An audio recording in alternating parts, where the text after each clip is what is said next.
बिस्मिल्लाहिर्रहमानिर्रहीम। अस्सलाम वालेकुम। कैसे हैं आप सब लोग? उम्मीद करती हूँ सब खैरियत से होंगे, ठीक ठाक होंगे और मज़े में होंगे। तो जी माशाल्लाह से रमज़ान बहुत जल्द आने वाले हैं, कुछ ही दिन रह गए हैं और जल्दी जल्दी से हम लोग भी सब अपने अपने घरों में रमज़ान की तैयारियों में मसरूफ़ हो गए हैं।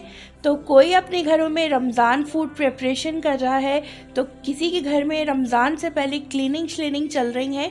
तो सभी अपने अपने तरीक़ों से रमज़ान की तैयारी कर रहे हैं। तो रमज़ान बस एक महीने के लिए मेहमान होते हैं। जैसे हमारे घर में कोई मेहमान आ रहा होता है तो हम अपने घर को अच्छे से साफ़ सुथरा करते हैं और खाने शाने पकाते हैं। अच्छा जी, रमज़ान फूड प्रिपरेशन सिर्फ इसी वजह से हो रही है क्योंकि हम रमज़ान में ज़्यादा से ज़्यादा इबादत कर सकें और किचन में कम से कम टाइम स्पेंड करें। क्योंकि आप लोग जानते ही हैं रमज़ान में सोने की और जागने की रूटीन भी थोड़ी सी डिस्टर्ब होती है। तो जब इंसान सो के उठता है तो अफ्तार की तैयारी में इतना टाइम नहीं मिलता, तो नमाज और इबादत में ही ज़्यादा वक्त गुज़रे तो ज़्यादा बेहतर है। और जितना हो सकता है हम अपनी तैयारियां करके रख दें और जो भी हमने फ्रोज़न आइटम बनाने हैं तो वो बना के हम फ्रीज़ कर दें, ताकि हम टेंशन फ्री हों अफ्तार और सहरी के लिए, कि हम मतलब हमें ज़्यादा से ज़्यादा किचन में टाइम स्पेंड करना ना पड़े। क्योंकि वैसे भी इतनी ज़्यादा गर्मी पड़ रही है और इतनी ज़्यादा तपिश होती है, तो फिर इंसान जो है किचन में कम से कम ही काम करे।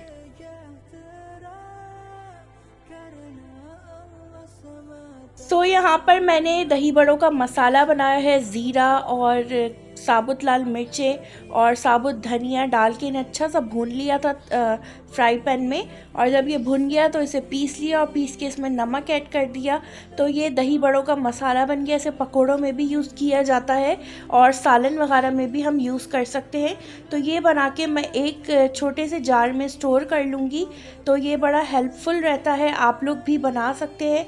वैसे भी दही बड़े का मसाला हर किसी को बनाना आता ही होगा और मैंने अपनी लास्ट प्रेपरेशन व्लॉग में भी बताया था, यानी कि पिछले साल वाली प्रेपरेशन व्लॉग में। तो यहाँ पर मैंने ये स्टोर कर लिया है इस तरह से और ये इजीली आप 1 से 2 महीने रख सकते हैं। साथ ही यहाँ पे कुछ चने वगैरह बॉईल कर लिए थे, वाइट वाले और ब्लैक वाले। तो वाइट वाले हमारे यहाँ ज़्यादा यूज़ होते हैं, इसलिए वाइट वाले 1 किलो हैं और ब्लैक वाले ½ kg हैं। तो बस मैं छोटे छोटे इनके पैकेट्स बना लूँगी। तो इस तरह से मेरे लिए इजी हो जाएगा जब दही बड़ों की चाट या फिर चना चाट बनानी होगी तो उसमें यूज़ हो जाएंगे। तो फ़ौरन से एक पैकेट निकाला और फ़ौरन से मैंने यूज़ कर लिया। तो बस मैं यहाँ 4 से 5 पैकेट सफ़ेद चनों के बना लूँगी और आप लोग भी अपने घर में इसी तरह बना के रख लें तो आप लोगों के लिए ज़्यादा आसानी हो जाएगी। तो यहाँ पर मैं ये छोटे छोटे पैक बना लूँगी और मेरे लिए काफ़ी ज़्यादा इजी हो जाएगा। बल्कि आप लोग भी अपने घर में इसी तरह करके रख लें तो आप जल्दी से एक पैकेट निकालें और फ़ौरन से बना लें। या फिर ये होता है कि रमज़ान में अचानक से आपके घर कोई मेहमान आ जाए तो आप जब भी ये प्रेपरेशन इजीली कर सकते हैं, जल्द से जल्द आप ये चीज़ बना सकते हैं। ये नहीं होगा कि आपके घर अगर कोई मेहमान आ गया तो आप सोचें कि अब हम क्या बनाएं क्या ना बनाएं। अगर इस तरह की चीज़ें बनी हुई पहले से ही मौजूद हो तो आप झटपट से काम कर सकते हैं और वैसे भी आप लोगों के लिए काम बहुत आसान हो जाएगा। तो मैंने तो यहाँ पे इस तरह से ये 5-6 पैकेट बना लिए थे और मेरे 5-6 पैकेट इजीली बन गए थे 1 किलो से। तो आप लोग भी बना लीजिएगा। और साथ ही मैंने यहाँ पे काले वाले चने लिए हैं तो मैंने इसका भी ये बना लूँगी छोटे छोटे पैकेट। तो इसके मैंने 4 पैकेट बनाए थे। और ये काले वाले चने हमारे यहाँ कम ही खाए जाते हैं, लेकिन ये हेल्थ के लिए बहुत अच्छे होते हैं। इसमें फ़ाइबर बहुत ज़्यादा होता है और उसके अलावा कैल्शियम बहुत ज़्यादा होता है। और जिनकी हड्डियों में दर्द रहता है तो ये काले वाले चने वो लोग लाजमी से खाएं। बहुत ज़्यादा इसमें कैल्शियम, फाइबर और इस तरह से ये पाया जाता है, तो ये बहुत ज़्यादा सेहत के लिए अच्छे होते हैं। तो बस ये मैंने बना लिए थे। साथ ही मैंने यहाँ बोनलेस चिकन लिया था तो अभी ये मैं यूज़ करूँगी। और ये मेरे पास रोल पट्टी थी, इसको मैंने वोंगटोंग की पट्टियों में काट ली है। लहसुन, अदरक, पिसी काली मिर्च और नमक और पिसी हुई लाल मिर्च ली है। और ये मैंने सब्जियाँ ली है, शिमला मिर्च और प्याज और हरी मिर्च। और साथ में चिली सॉस, सोया सॉस और विनेगर लिया है। तो ये मैंने शीट थी समोसे की, रोल की, तो उस दिन ये बच गई थी, तो मैंने यहाँ पर ये इस तरह से वॉन्गटॉन्ग की शीट्स में काट लिया है स्क्वायर्स में। तो अब मैं इसके वॉन्गटॉन्ग्स बनाऊंगी। तो वॉन्गटॉन्ग भी बना के मैं फ्रीज़ कर लूँगी। तो यहाँ पर एक बोल में मैंने चिकन ऐड कर लिया है। मेक श्योर चिकन बोनलेस हो, और ये 200 ग्राम है। सारी तैयारियां मैंने हर एक दिन में ही नहीं कर ली, मैंने 2-3 दिन में ये सारी चीज़ें शूट करके आप लोग के साथ शेयर कर रही हूँ। और यहाँ पर ये सारी वेजिटेबल इसमें बोल में ऐड कर दूँगी।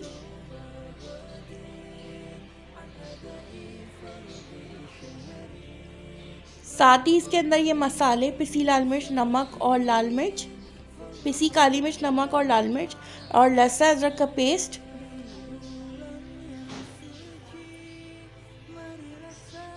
चिली सॉस ऐड कर दूंगी। तो ये बड़े मज़े के वॉन्गटॉन्ग बन जाते हैं, और हर किसी का बनाने का तरीका अलग होता है। तो मैं इस तरह से बना रही हूँ। साथ में सोया सॉस ऐड कर लूँगी, इससे बहुत अच्छा फ्लेवर निकल कर आता है। और साथ में विनेगर भी ऐड कर लूँगी। और ये सब मैंने इसके अंदर हाफ टी स्पून ऐड किया है।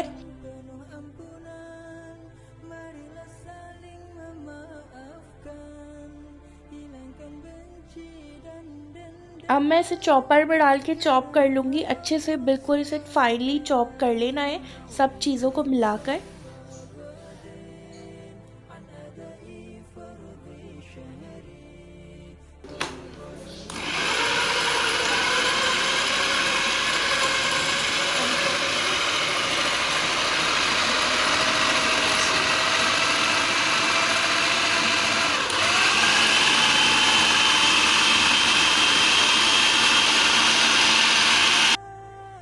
अच्छा सा फाइनली चॉप हो जाए, अच्छी से सारी चीज़ें चॉप हो जाए इसके अंदर, और सारा कीमा एक तरफ हो जाए, यानी कि इस तरह से। तो आप इसे एक बोल में निकाल लीजिए। अब हम इसके वॉन्गटॉन्ग बनाएंगे। तो वॉन्गटॉन्ग बनाने के लिए इस तरह से ये कीमा हो जाएगा। और साथ ही ये जो शीट्स है, वैसे तो आपको बाज़ार से नॉर्मली वॉन्गटॉन्ग शीट्स भी मिल जाएंगी, लेकिन मेरे पास यहाँ पे रोल पट्टी थी, तो मेरे पास अभी किसी काम में नहीं थी, रोल भी मेरे बन चुके थे। तो मैंने सोचा इसको इस तरह से यूज़ कर लेती हूँ। तो मैंने सारे इस तरह से स्क्वायर शेप्स में कटिंग कर ली थी, और अब मैं इस तरह से एक ले लूँगी। तो यहाँ पे वॉन्गटॉन्ग पट्टी को इस तरह से लेंगे। और काफ़ी ज़्यादा गर्मी की वजह से यहाँ पर सारी पट्टियाँ भी बिल्कुल ड्राई होके कड़क हो रही हैं। तो मौसम बिल्कुल ही चेंज हो चुका है। तो अब मैं इसके अंदर ये थोड़ा सा चिकन का ये जो मैंने मैरिनेट किया है सारा कुछ, तो इस तरह सेंटर में डालूँगी। और साइड में त्रिकोण शेप में यहाँ पे अंडे की सफ़ेदी लगा लूँगी इस तरीके से। इस तरह से लगानी है, इसको इस तरह से फोल्ड कर लूँगी स्क्वायर शेप में ही, और साइडों से अच्छे से इसे बंद कर लूँगी। तो इस तरह से ये बन जाएगा। और अब इसको इस तरह से अच्छे से चिपका के नीचे से हल्का सा प्रेस करके, और दोनों को इस तरह से मिला के कॉर्नर्स को यहाँ भी अंडे की सफ़ेदी लगा दूँगी। आप लोग चाहें तो अंडे की सफ़ेदी ना लगाना चाहें तो आप पेस्ट भी लगा सकते हैं मैदे और पानी का मिलाकर। तो इस तरह से सारे वॉन्टॉन्स बन जाएंगे। तो सारे वॉन्टॉन्स बन के रेडी हो चुके हैं। इस तरह से मैंने सारे बना लिए थे। तो मेरे पास ये अच्छा खासा ये चिकन का ये बच गया। तो मेरे पास पड़ी हुई है चीज़, तो मैं उसके स्लाइसेस इस तरह से कर दिए थे। तो मैं इसकी यहाँ पे चिकन चीज़ बॉल्स बना लूँगी। तो वो किस तरीके से बनाऊँगी अब आप देखिए। हल्का सा हाथ पे ऑयल लगा के, हाथ पे कीमा लेके अच्छे से प्रेस कर लें आप लोग, और सेंटर में चीज़ रख लें, और इसको इस तरह से फोल्ड करते जाएं। और जैसे हम कोफ्ते बनाते हैं इस तरह से रोल कर लें, से एक बॉल सी शक्ल दे दें। तो इस तरह से बना के सारे मैं रख दूँगी। तो हर किसी भी चीज़ को वेस्ट नहीं करना चाहिए, बस अपने दिमाग से आइडियाज़ लेने चाहिए कि आप अगर कोई चीज़ इस तरह से बच रही है तो आप इसको दूसरे वे में किस तरह बना सकते हैं। तो मेरे पास ये बच रहा था तो मैंने इस तरह से कर लिया। अब मैं इसको ब्रेड क्रम्स और मैदे और अंडे में डिप कर लूँगी। तो जब हम इसे फ्राई करेंगे तो इसका टेस्ट बिल्कुल अलग होगा, वॉन्टॉन्स का टेस्ट बिल्कुल अलग होगा। तो सारे यहाँ चिकन चीज़ बॉल्स बन के रेडी हो गए। तकरीबन 9 बने थे और यहाँ पे सारे वॉन्टॉन्स बने थे। और अब मैं इसे कोट कर लूँगी। तो सबसे पहले इसको चिकन चीज़ बॉल्स को मैं निकाल कर मैदे में कोट करूँगी। तो मैदे में हम पहले कोट करते हैं इस तरीके से, और उसके बाद हम अंडे में कोट कर लेंगे। और इस पे मैंने बस एक कोटिंग की थी, आप चाहें तो दो दो भी कर सकते हैं। और उसके बाद फ़ौरन ही अंडे से निकाल कर मैं इसको ब्रेड क्रम्स में ऐड कर दूँगी। इसके ऊपर अच्छे से ब्रेड क्रम्स लगा लें आप, और अच्छे से फिर इसे कोट कर लें। और जब आप इसे फ्राई करेंगे तो उसका टेस्ट बिल्कुल अलग होगा, और वॉन्टॉन्स का टेस्ट आपको बिल्कुल अलग लगेगा। तो बस मेरे माइंड में इस तरह से आइडियाज़ आते रहते हैं, और इसी तरह मैं सारे बना के रख दूँगी। तो इसी तरह आपने सारे बना लेने हैं। तो यहाँ पर जी मैंने सारे चिकन चीज़ बॉल्स इस तरह से रेडी कर लिए थे, और अब मैं इसको एक कंटेनर में रख दूँगी। तो जिसमें मैंने अपनी चिल्ली बाइट्स फ्रीज़ की हुई हैं इस तरीके से, उसी के ऊपर मैं इस तरह से एक शॉपर लगा लूँगी। अगर बटर पेपर है तो आप वो लगा लें, ताकि ये नीचे चिपके नहीं। जब फ्रीज़ हो जाएगी तो ये आपस में चिपक जाएंगी नीचे वाली चिल्ली बाइट्स के साथ। तो इसलिए मैंने यहाँ पर एक शॉपर लगा लिया है, और इसको इस तरह से एडजस्ट करके रख लूँगी। अगर आपके पास कोई दूसरा कंटेनर है तो आप उसमें रख लें। तो मैंने इस तरह से करके रख लिया था।